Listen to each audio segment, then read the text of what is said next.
Diamond হারবারের একটা ঐতিহাসিক স্থান কেল্লার মাঠ।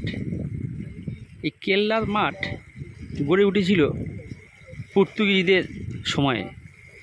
পর্তুগিজরা ব্যবসা বাণিজ্য করতে এসে এখানে অর্থনৈতিক শোষণ চালিয়েছিল।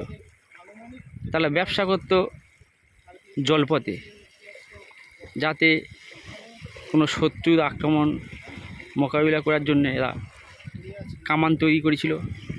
সেই কামান যে ডায়মন্ড হারবারে এখনও পড়ে রয়েছে, ডায়মন্ড হারবার 50% লোক জানেই না যে কামান কোথায় আছে ডায়মন্ড হারবারে।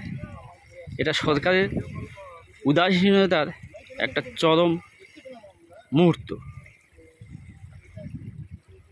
স্থাপত্য শিল্পী হিসেবে যদি বা কেউ এখানে একটা রক্ষণাবেক্ষণ করে, বিশেষ করে এটা তো কেন্দ্রীয় সরকারের উদাসীনতা বলবো। যদি এটা সংরক্ষণ করা যায়, আমি সরকারের কাছে এটা তুলে ধরছি, একটা বার্তা পাঠাচ্ছি, ভবিষ্যতে যেন আমাদের পরবর্তী প্রজন্ম যেন জানে কামান কি, যে ডায়মন্ড হারবার একটা ঐতিহাসিক স্থান রয়েছে, তার যেন গুরুত্ব উপলব্ধি করতে পারে।